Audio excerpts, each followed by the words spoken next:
এই কয়েক সপ্তাহের মধ্যে একাধিকবার ধাক্কা খেয়েই চলেছে রাজ্য পুলিশ। পুলিশের কর্মকাণ্ড নিয়ে প্রশ্ন তুলে দিয়েছেন একাধিক বিচারপতিরা। এবারও কলকাতা হাইকোর্টে বড় ধাক্কা রাজ্য পুলিশের।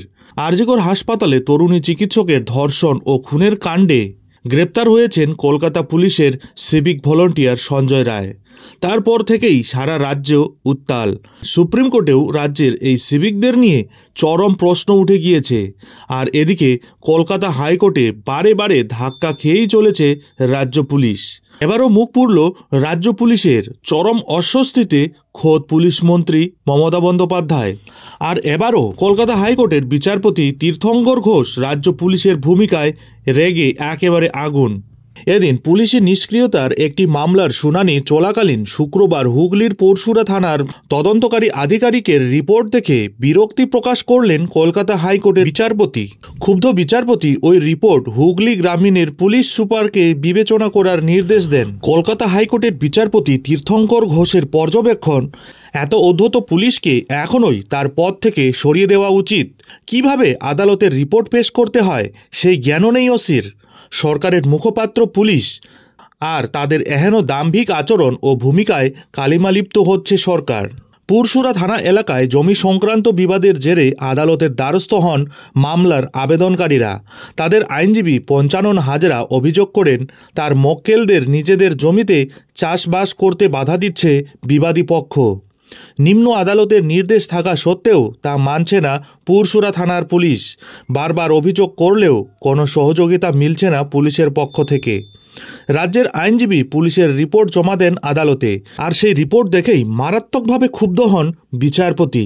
বিচারপতির মন্তব্য, রিপোর্ট থেকে স্পষ্ট পক্ষপাতিত্ব। নিজেদের বিচারক ভাবছে ওই থানার পুলিশ। এই শুনানি চলাকালীনই বিচারপতি ঘোষ এটাও বলেন, কত টাকার মালিক ওসি, অনেক টাকা কামিয়ে নিয়েছেন, আর সরকারি চাকরি করতে হবে না। আদালত এমন ব্যবস্থা নেবে যে বাকি জীবন সাধারণ মানুষের মতো আদালতে নিজের চাকরি বাঁচাতে ঘুরে বেড়াবেন। বিচারপতি তীর্থঙ্কর ঘোষ আরও বলেন, হাইকোর্টে এই ভাষায় রিপোর্ট দিচ্ছেন একজন আইসি, এত উদ্ধত কোথা থেকে আসে প্রশ্ন করেন তিনি। এদিন জাস্টিস ঘোষ বলেন, থানায় যেরকম ব্যবহার করে পুলিশ, আইসির রিপোর্টেও সেটা প্রতিফলিত হচ্ছে। বিচারপতি আরও বলেন, পুলিশ সরকারের মুখ, তারাই যদি এমন আচরণ করেন তাহলে সাধারণ মানুষ কোথায় যাবেন?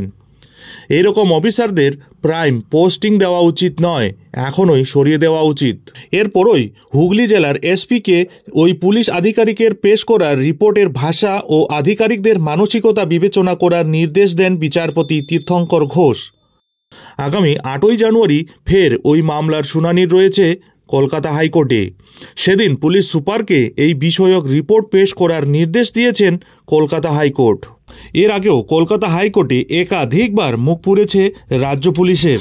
আর এবার ফের একবার মুখ পুড়ল রাজ্য পুলিশের।